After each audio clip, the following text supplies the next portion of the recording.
Hello, and thank you for listening. My name is Luke Mardigan, and you are listening to Be Insured. And I am the owner of the Mardigan Agency in St. John's, Michigan. And a lot of people ask why I have a radio show. It's because we've been able to accomplish something that very few captive insurance agents have, and that's we have a self-managing team and we have a scalable sales system. And because we have those two things, we've been able to grow to about double the size of the average captive insurance agency. And we want to share with you some of our best practices and lessons learned. And today we are going to talk about why your client should never wonder where they're at in the process. It sounds so obvious when I say it, but it is not executed. I would say 90%, 95% of the business owners I talk to do not chat with their clients and let them know where things are in their process and keep them better informed. So joining me for today's conversation is our guest, Alec Nurnberg, Director of Operations at the Mardigan Agency. And my awesome co-host, Eric Gestring, the Mardigan Agency.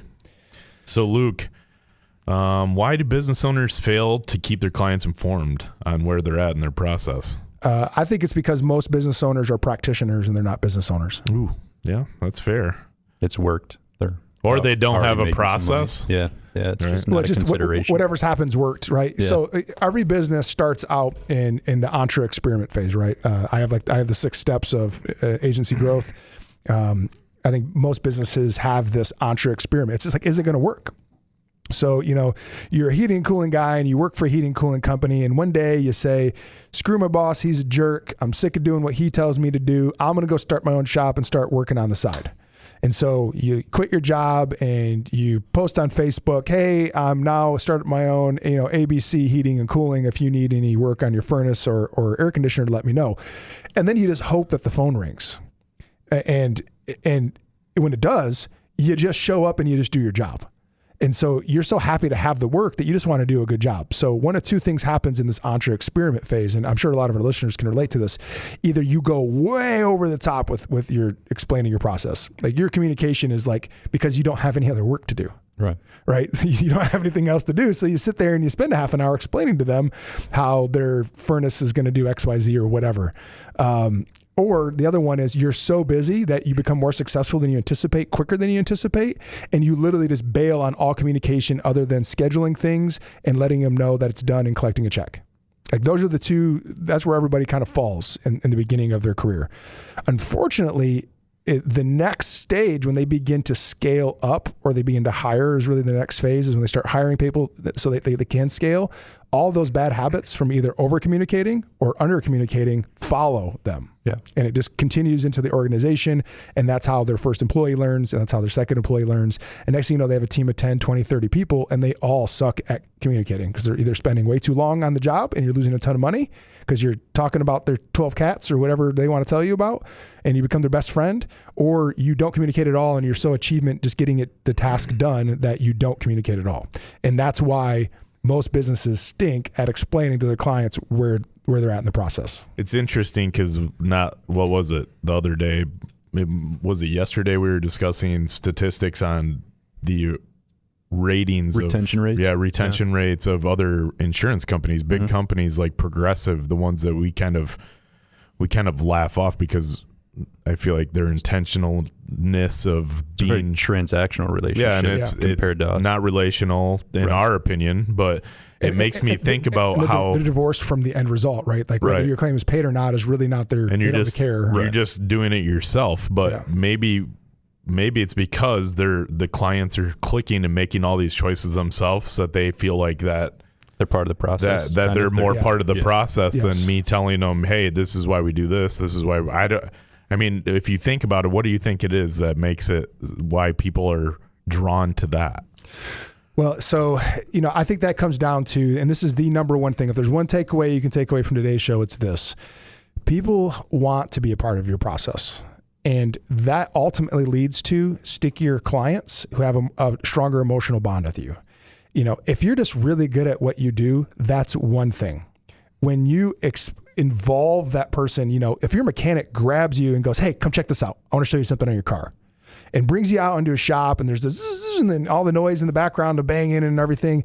And then you walk up and he shows you underneath your car right where you have something that's wearing that'll need to be replaced soon. You're going to remember that much stronger than somebody that's going, hey, by the way, your U-joints are starting to go bad. You probably should replace those pretty soon. Right.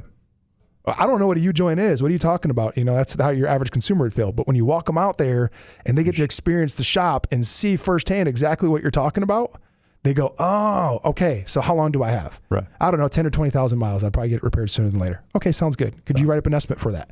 Something like that. And that's that emotional experience and that connection with them. They're going to keep coming back.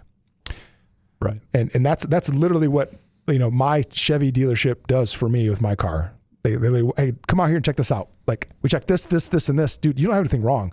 So let me know if it keeps, because I felt the vibration in my steering wheel in this example. Like, let me know if you keep feeling it, but I think it might just be Michigan roads. I'm like, fair enough. Figure. Yeah, fair enough, right? But he showed me that, hey, tons of brake pad there, all my suspension. He literally went and grabbed every piece in my suspension and shook it for me to go, hey, everything's solid, man. Right. You're good. And I'm going to keep going back to him because of that. So why do business owners fail? It's because of the way they start. Now, why do they continue is the real question. Ooh, yeah. Because why, if you start that way, you're kind of the victim of your circumstances. Like, you can't control that you started out and you were really successful out the gate and you didn't have time to explain to people everything. And you have to an extent control that you're not busy enough and that you're not talking to them. But if you don't have someone to teach you, then you don't know any better. You're just like, hey, I'm supposed to talk to people. They're my client. They're paying my bills. They're feeding my kids. I got to give them as much time as they want. That's kind of what you think, right? So you're kind of a victim of your circumstances. But why they continue is because the biggest thing is they don't want to be held accountable to deadlines. So if you're a heating and cooling guy and you're like, hey, I had to order a part. I'll be back tomorrow at 2:00 and I'm going to install that part, and your total cost is going to be about, you are now making a commitment to be back the next day at 2:00, and you're making a commitment that the cost is going to be about what you're saying it is. So what happens if now your kid's sick and you get a call at 1:00 from the school and you got to go pick them up and you can't be there at 2:00? You now let your client down. Right. So I'd rather just not say when I'm coming back. I'll be back sometime tomorrow, right? The classic FedEx and UPS and USPS will be there between the package will be arrived around 9 a.m. and 9 p.m. That's the furniture delivery right there. Oh, that too. Yeah. No, it's, and unless you have a white glove service or something, it's like, hey, it's going to be between the hours of 3 and 6. And we'll call you. And they call you at 2:40. Yeah. Hey, we're on our way. We'll be there in 5 minutes. Like, what? It's not 3:00 though. Yeah. Right.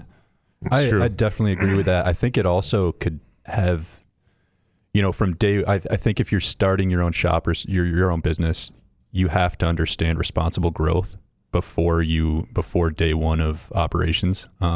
Just because the pressures of irresponsible, a term, I guess, irresponsible growth it just compounds, So day one, you're more successful than you thought you anticipated, and you have all of this work on the books you have to get to. So you hire somebody to do the scheduling, but you don't have time to train them. That's going to compound. Errors and mistakes are going to be made. You double booked. Yeah, right. Realistically, though, you mean keep going the entrepreneur isn't going to be thinking like that. They're not. Well, they're not breaking that down to business ideals. The entrepreneur needs coaching, and that's why they have to reinvest in their self and their business. Right, but that's a responsibility you have as a business owner, and a top priority is understanding responsible growth. Yep.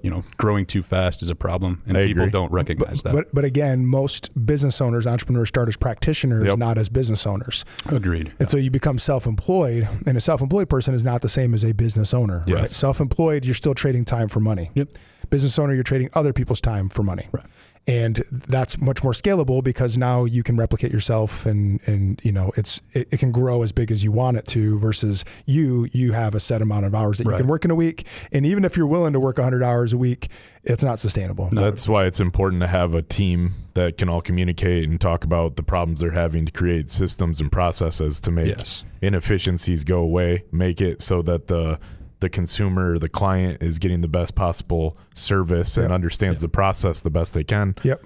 Not setting yourself up for failure from day one. Yeah. So a good example of that is the real estate world, right? Like it's crazy how much a realtor or in a mortgage lender can make in one transaction. Right. It's a lot of money. Right. Why would people continue to pay 6% on top of their purchase price for just, it's basically it's a contract signed and a transaction of title, right? Why?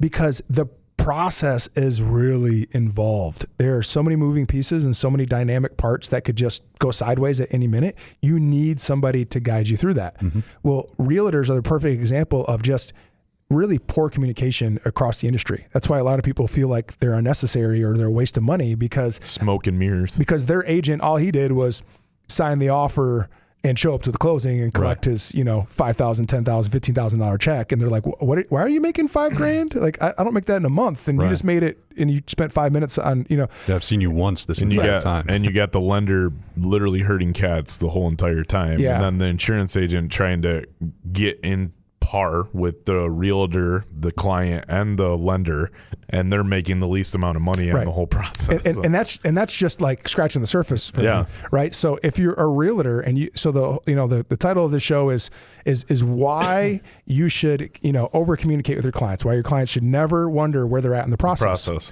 And as a realtor, your clients should never wonder. And so, but are you the best person to do it? No, because you're moving on to the next deal. That's your job. But you should have an admin who's like on a weekly basis, just giving them updates. Hey, we're just waiting for, the title to come back clear. We're just waiting for XYZ. The radon test will be done on Monday, whatever the next step is, so that they always feel like they're moving forward in the process and they know what the next steps are. Because one of the issues with the pandemic shutdown was that we didn't have things to look forward to. And part of, fighting depression and anxiety is always having something to look forward to. You have an event coming up, you have a concert to go to, you have a vacation, and you start counting down the days to that event. Why? Because it drives you forward. It keeps you moving forward. It gives you something to hope for. Yeah. And the people who commit suicide feel like they have nothing to hope for. Well, that's like the extreme of the human experience. Take that down to a stressful event like buying a house. If you don't have something to look forward to, if you don't know what the next steps are, you can get really overwhelmed and frustrated. And that's why you have clients backing out of deals. Yep. You know what? Screw it. I just decided we're just not going to go through with it. Or you have clients who get really upset about like silly things. Like, I thought the fridge was coming with the house. Like, it's a $600 fridge. Like, you're buying a $300,000 house. Like, let's just not argue about that. But why are they doing it? Because they need control. And that's what letting your clients know where they're at in the process does, is it gives them a sense of control and it gives them involvement in the experience with your company. So if you have a client, for instance, we had a client call, hey, I was working with one of your agents. I don't even know if I have coverage in place. Like, did we get it in place? I haven't seen payment come. Like, I don't know where things are at. That is a really bad thing. So this concept of your client should never wonder where they're at in the process is a never happens, right?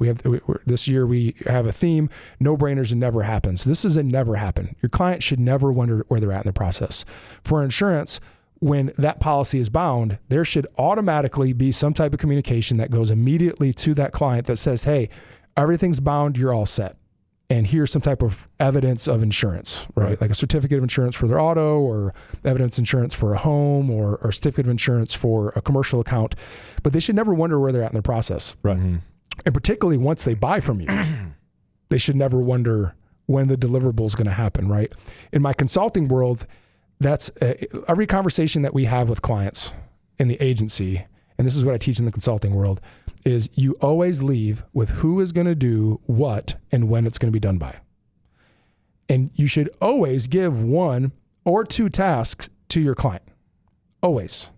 Like, no exceptions. To keep them invested. Yes. It shows where they're at and how committed they are to you. Right.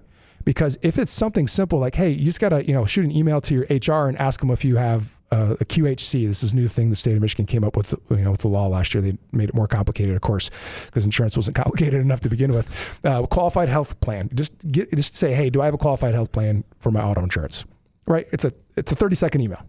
And HRs deal with this all the time. They're going to give a response. If they're not willing to do that, that shows their level of commitment. Are they really going to buy from you?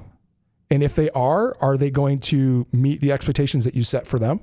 Because we set expectations for our clients, right? Hey, here's what here's what we promise.